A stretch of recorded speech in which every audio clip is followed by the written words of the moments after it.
Larry King Now, UFO whistleblower Bob Lazar, joined by filmmaker Jeremy Corbell. There's a lot of weird stories, incorrect information, and strange comments that's been passed around the internet for decades. And it just kind of reached a point where it was time to set something straight.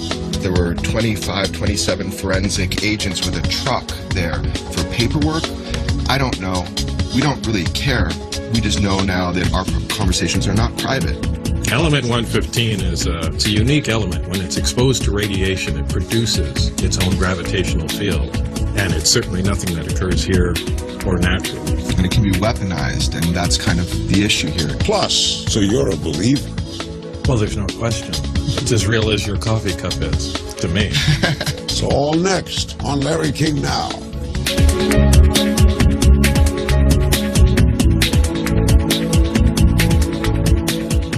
Welcome to Larry King Now. Today we welcome Bob Lazar and filmmaker Jeremy Corbell. Bob is known for his 1989 account of what he says was his time at a secret military base near Area 51. It's where he says he reverse-engineered alien spacecraft. Area 51 quickly became synonymous with UFOs and a subject of extreme curiosity for many. Lazar has remained silent for 30 years until now. He recounts his story to Jeremy Corbell in a new film called Bob Lazar, Area 51 and Flying Saucers. It's currently available for digital, download, and on demand. All right, Jeremy, all these years later, why'd you do this film? My mentor in journalism is a man named George Knapp, and actually George Knapp broke the story with Bob in 1989, and he's been great to me and helped me open the story back up, and Bob was willing, after 30 years, to let me make the first documentary film ever on his story. Why did you agree to do it, Bob? Well, there's a lot of weird stories, incorrect information, and strange comments that's been passed around the internet for decades. And it just kind of reached a point where it was time to set something straight. So this film sets it. Are you happy with the film? Yeah, I am. It wasn't a smooth road, though. No, Why? That's correct. Because, look, this brought back up to Bob, whether you believe his story or not, which I don't think he cares anymore, it brought back up all these feelings and emotions. It wasn't a good time for him. The UFO subject has not been good to Bob. You watch my film, you see what he's gone through. Why, is he laughed at? I don't know if he cares he's laughed at, but I think that people just get it wrong. So they've been propagating a mythology about an important story. All right, Bob, what happened to you? Well, in 1989, I was hired by, actually it was EG&G where I got the job. And it was the Department of Naval Intelligence that actually employed me. And our job was to back engineer an alien spacecraft that was housed at Area S4, which is just south of Area 51. In that job, my specific task was to analyze the propulsion and power system. Now, the information there was compartmentalized, so there were other groups dealing with the metallurgy of the craft. How had the craft gotten there? That I don't know. I mean, my own gut feeling was it was more of an archaeological type find. But I really have no information on how they originated there. And what did you learn from your knowledge? Well, the scope of the project was to see if we could duplicate the technology with available materials. And the bottom line of the whole project was we couldn't. We couldn't even duplicate, some of the most basic systems in the craft. There was no wiring connecting anything. What I assumed to be metal wasn't even metal. It appeared to be more of an advanced ceramic. So we were able to find out how some things operated. But as far as duplicating anything, back then...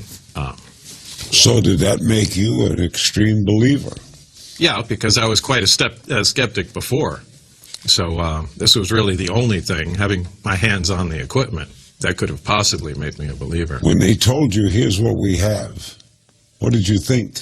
Well, they didn't say it exactly like that. When I first came in there and saw the craft, I thought, well, this explains all the UFO sightings. This is just an advanced fighter we're working on with an exotic propulsion system, and they've been testing it, and this is what people have been seeing for decades. And, they slowly let me into the project as far as what's going to be going on. I said, well, we have to find out how this works. So you guys didn't build this? No. And it kind of went on from there. Do you believe Bob all the time? Yeah, 100%. Why would he lie?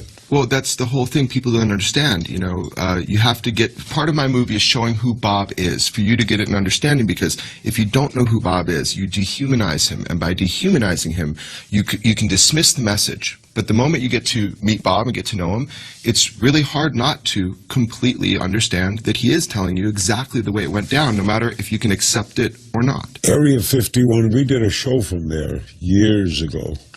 You did. In 1994, you did a show out of Rachel, Nevada, outside of Area 51. And the reason you were there, Rachel, is because of Bob's story in 1989. That's what made Area 51 this household name that spread everywhere.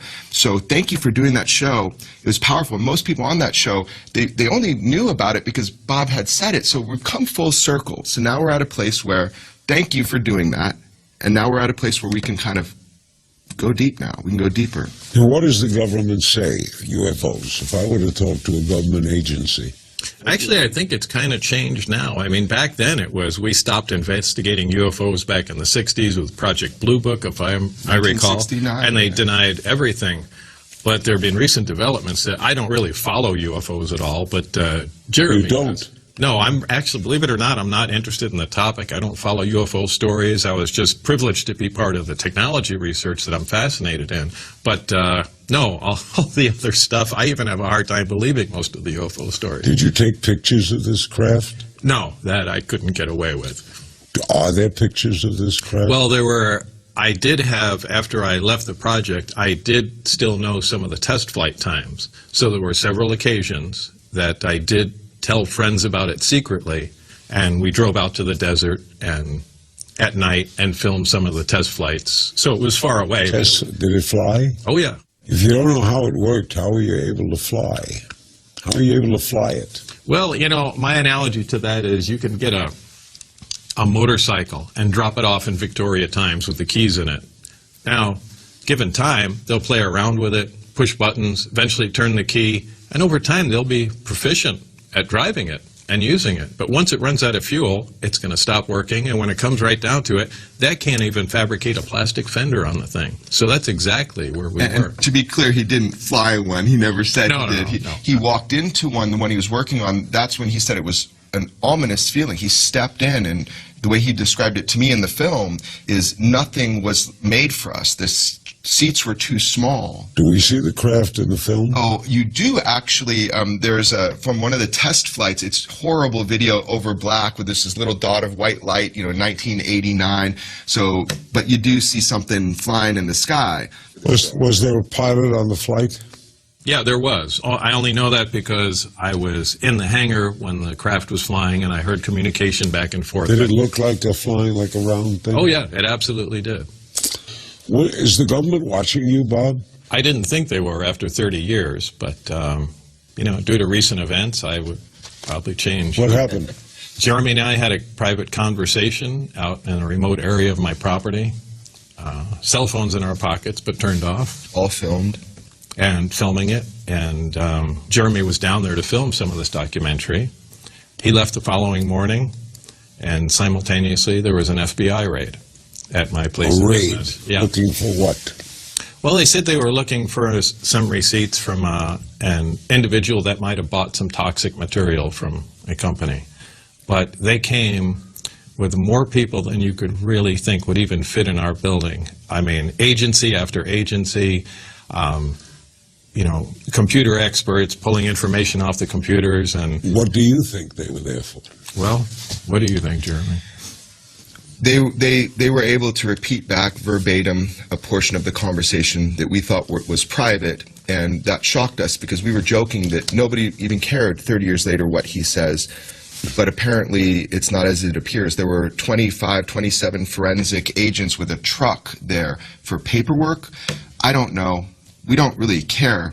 We just know now that our conversations are not private. What, FBI, what about this as a crime? They're looking for some of the fuel from the craft that might have been stolen. Element 115 was always something Bob said fueled the craft, a stable version. And to be direct, which Bob is being direct right now, they were looking to see if he had any of that taken out of Los Alamos where they machined it, which he did say back in 1989 or so that he did get some out to do tests on. And in fact, in my film, you do see something which is tape that had been lost for 30 years, but I found it between some Golden Girls episodes. Doesn't it bug you why the FBI? Of course it does. It's actually the I second can time. understand the Air Force or a space lab. Well, it wasn't just the FBI. There were other organizations there, too. Multi-organizations came in that. The FBI What do you think our government is testing? What do you think they're looking for? Well, they're looking for high technology. They're looking for as advanced technology as they can possibly have. And look, anybody that controls technology this advanced would control the world. It's a very, very powerful weapon. And I think that's the bottom line. What's element 115? Element 115 is a super heavy element. It's something that we've only just recently synthesized. We only made 4 atoms of it. But the craft uses larger quantities of it, 223-gram little triangles of it. But it's a unique element. When it's exposed to radiation, it produces its own gravitational field, its own anti-gravitational field, and it's what's used to lift and propel the craft and create distortions around it. It's an amazing material, and it's certainly nothing that occurs here or naturally. And it can be weaponized, and that's kind of the issue here. If this story is all true, that can be weaponized. Absolutely. Were any personnel found on the object when it got here? I don't know personally. You know, I like to differentiate between the things that I was able to verify and had hands-on experience and things that I was just about, allowed to read about. Now, I did read briefings that they did have an autopsy of a creature. Now, whether or not it was in the craft, but the way the information was split up, there were different groups. We all had 1 or 2 page briefings on what the other groups were doing in case they connected to us, but there was no communication between the groups so they can keep things separate. But the people investigating this were very serious, right? Oh, very much so. Did they tell you not to say anything? Oh, they made that very clear. Yeah. Why did you go public? That's a long, The involved story. short of it is that he was afraid for his life. Why? It had to do with my relationship at the time and the security clearance. One of the things was you had to have not only no connection to foreign governments and a standard top secret clearance, but as you probably know with all high security clearances, you have to have a stable home life too. Well, there were things going on at home. They had my phone line monitored, and I was a candidate for an unstable family life, as they called it. Did they try to label you as nuts? No, not nuts. They, in fact, wanted me back in the project very badly, but they didn't know if I was going to be too stressed out to keep things quiet, and I started getting concerned. When we started getting followed every place I went to, that's the only time that I finally started telling a couple friends, hey, if I disappear, this is what I was doing, and when I took them out to the site to show them. Next, what the Pentagon is saying today about UFOs and the possibility of life on another planet. The documentary film is Bob Lazar, Area 51 and Flying Saucers. It's available to stream now. Don't go away. We're back with Bob Lazar and Jeremy Corbell. People have not been able to verify some things about Bob Lazar, specifically your education. You say that you hold a degree from the Massachusetts Institute of Technology and the California Institute. Investigations say they can't find records of that. How do you respond to all that? I did go to those universities. I did also work at Los Alamos and other research facilities that said I never have worked there.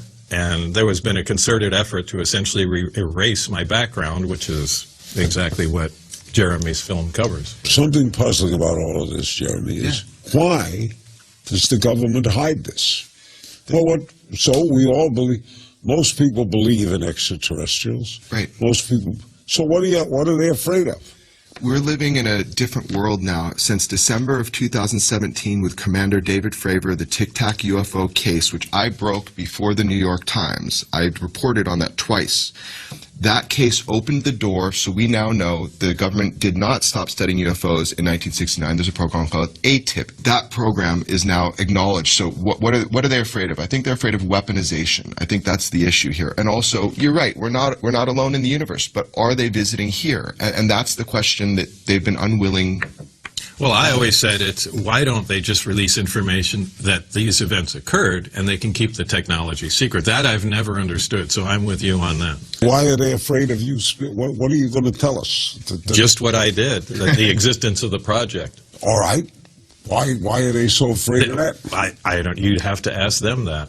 Why do you think, Jim? What are they afraid of? You know, I don't really know. I think that it's a big concept, Larry. It's a big concept that we're not alone and that we're being visited. And in 1989, that's explosive. To this day, we're in a different world. I do believe that. What has come out by the Pentagon, the videos by Commander Fravor, that they admitted there are unknown aerial objects of advanced technology that are fly with impunity in our airspace. It is now admitted by our government. If people don't know that, they now need to know that. We're in a different world. I'm very optimistic. What's at Area 51? Area 51 is a large test facility. It's not where this occurs. This occurs slightly south of it. But Area 51 tests advanced... we went there, but you could only go to a certain spot, and then couldn't go farther. Yeah, they test conventional advanced aircraft, and they even have some foreign aircraft there that they analyze. And so and it's a much larger facility. There are thousands of people that work there, but there's no alien. How do they get there? They flown in, these people? They drive. That's a strange place. He was flown in on the Janet flights, right? And he'd stop at Area 51, but he didn't work at Area 51. They then put him on a bus and took him south of Groom Lake to Papoose Lake at Site S4, which George Knapp confirmed in 1989 that base, that location S4 existed. Now, wait a minute. All these people working on all these things sworn to secrecy. Absolutely. Yeah. Absolutely. Yeah, they can't even tell their wives or their husbands what they're doing. This sounds bizarre. But it's true. Well, this is normal, run-of-the-mill, top-secret stuff. That's not even the alien stuff. Who are they working? When they get a paycheck, who does it come from? That varies. I mean, when I worked at Los Alamos, my paycheck came from University of California. I worked at S4. A paycheck came from the Department of Naval Intelligence. You would think it would be the Air Force or something like that. So it's very difficult. It's a very convoluted situation. Did they tell you why you couldn't speak out? No. They just say this is highly classified information, and that's it. But, every one of the thousands of people involved at any secret facility, whether it be Tonopah Test Range, the Nellis Range, Area 51, all go through the exact same thing. Why do you think these people who can build these superior things haven't come here? Well, they have come here. I know, but they landed in Billings, Montana. Why don't they come to New York? Right. So they do go. They do come to New York. There's a mass phenomenon that has been going on since the beginning of recorded human history, where these things engage human beings on multitudes of levels, from lights in the skies, which is the most famous part, to close encounters. So my argument is, they have made themselves clearly available. They haven't come on your show yet, Larry, but let's get that to happen. Half of Americans believe in UFOs, right? More than That's half, what I probably. hear. Yeah. And that's based on what? I mean, for me, it was 1989 and Bob Lazar telling his story. That's what weaponized my curiosity about it. Have you ever seen one? I have never seen something that I can definitively say is a flying saucer. I have seen incredible light shows in the sky. Has the government ever looked at this? Have we ever had congressional committees? I've heard about them trying to form one, but I don't know if that actually follows. Like I said, I don't really follow. Jimmy Carter said he saw one. Oh, yeah. So he was president. Couldn't he have had something happen then? A lot of presidents, such as even the Clintons, have tried officially to get this information out to the public and have been shut down. Now, I just want to clarify, Bob is not a UFO guy. He doesn't follow UFO news. You ask about congressional hearings. I held with a friend the citizen hearing on disclosure. We had 5 congressmen, 1 senator, and 40 witnesses from around the world testify at the National Press Club about this. And guess what? That made a big splash. And guess what's happening now? Since December of 2017 and the Tic Tac UFO case with Commander David Fravor, they are now, from what I understand, looking to do more hearings. Maybe closed, maybe open, but there is a ball in motion for this. And that's what's kind of exciting. Bob, you saw the vehicle, Bob. Yeah. You went in, you looked at it, you inspected it. What do you believe? I believe that, as I said, that's incredibly advanced technology. I don't understand how any of it was fabricated. Like I told Jeremy and others, it was completely unnatural looking. There are no sharp corners anywhere. Everything is one single color, as if the craft was fabricated out of wax and allowed to melt a bit. Everything has a slight radius of curvature to it. It's very unusual. The way the device operates is mind-boggling. So you're a believer. Well, there's no question. It's as real as your coffee cup is, to me. We have some social media questions. Working Animal on Twitter. Has there been any fallout for you, Bob, and your business as a result of the FBI raid? No, not yet. I'm kind of bracing for some fallout from the movie. What is your business? I own United Nuclear, a scientific equipment and supply company. And we do some prototyping work, sell all varieties of scientific equipment. You make money from this? Oh, yeah, that I do. You told me during the break that you took a picture of one of the beings. No. I didn't take a picture of one. That was in a briefing from a group separate group at the facility. What did they look like? Actually, it looks like your typical thin body. It's just remember the picture was just of the chest area, so it was a very small body, thin head, and I guess gaunt is the only way I could describe it. Ken Sobers on Twitter. Bob, if a spacecraft distorted space-time in order to travel massive distances, assuming they don't make any arduously large number of tiny jumps, would you expect such distortion to cause detectable gravity waves? Actually, yes. I don't know what I'm talking about. Okay. Yes, I would, depending on the direction the craft is traveling. Yeah, I would imagine we would be able to detect some gravity waves from that. Black Rose 48778 on Twitter. What is your theory of the reasons why aliens come to Earth and leave? Maybe it's like they love our music, or it's tourism, alien tourism. I don't know. Bob read something really strange and disturbing in the briefings that we have no place to put it, that they referred to human beings as containers, which is the weirdest thing you could ever hear. This is something that was read in the briefings. He has no other information about it, but I don't know. Why are they visiting here? Maybe it's our charming personality. Which has always bugged me about this, and I've talked about this forever.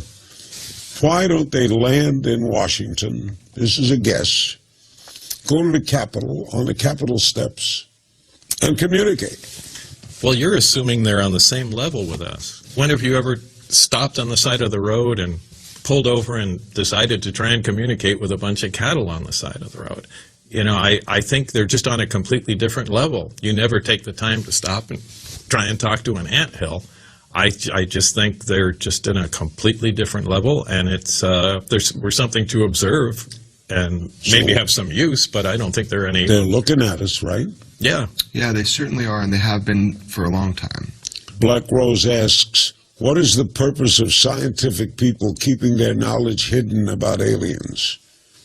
What is the purpose that scientific people would keep it hidden? I don't know why they keep the information about the aliens hidden. Previously they said, well, it would cause panic and upset people, but I don't believe that holds true anymore. And I can see why they keep the technology secret. That's, obviously military, but I really don't know why they don't come clean and tell us what's going on. Ricky Merchant on Twitter. Given that stability seems important for such a heavy element, was there a lot of effort put in to deduce which isotopes were present? Well, that's kind of how did we determine what the element was? I mean, we ran all kinds of tests on it, and everything from atomic absorption and X-ray fluorescence, and every kind of test you could possibly imagine, and bombarded it with radiation to see what effects it would have. They call that neutron activation. And we tried to come up with other isotopes and, accidentally did ourselves, but it was a stable element and something we had never seen before. Pavla Slitka, Bob on Twitter. Do you think blowing a whistle on what was going on saved your life? Well, I think it helped out. I hope it did. I hope this wasn't. Why would they want to kill you? Well, once I took friends out to the site to view some of the tests, we got caught at one time. And it kind of all went downhill from there. Immediately after that is when I went public with it, and just thought that was an insurance policy. He didn't want to go public. He's a reluctant UFO messiah. George Knapp pulled him and said, this is going to help you to protect yourself. And I think he achieved that. Patty Jackson on Facebook asked 2 questions. She was at the premiere in December. Okay. How big were the spacecrafts from Area 51 that the reverse engineering was done on? I think it was about 52 feet in diameter. And approximately how many beings could these spacecraft hold? 3. Boy, someday we'll have all the answers. I hope so. Thank you, Larry. Thank you. Thank you, Bob. Big thanks to my guests, Bob Lazar and Jeremy Corbell, for joining me on this fascinating discussion into a subject that still captivates many. You can learn more about it in the documentary Bob Lazar, Area 51 and Flying Saucers, currently on demand and streaming. As always, you can find me on Twitter at King's Things. I'll see you next time.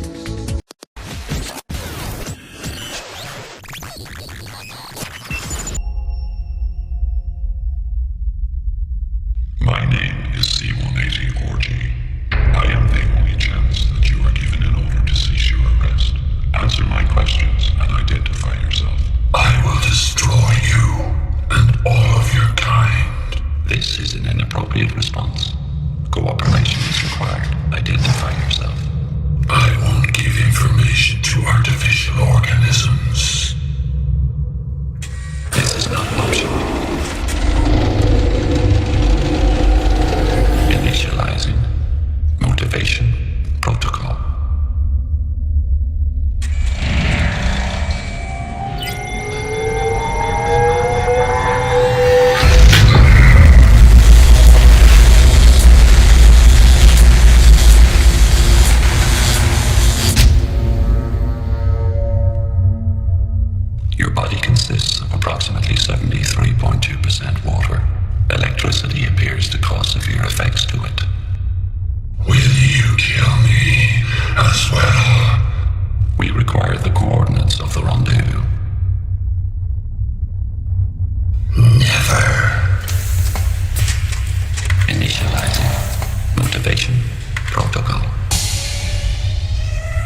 My fleet is heading there. You think that will give you independence? You are nothing. Initializing. Killing protocol. You are nothing but a slave.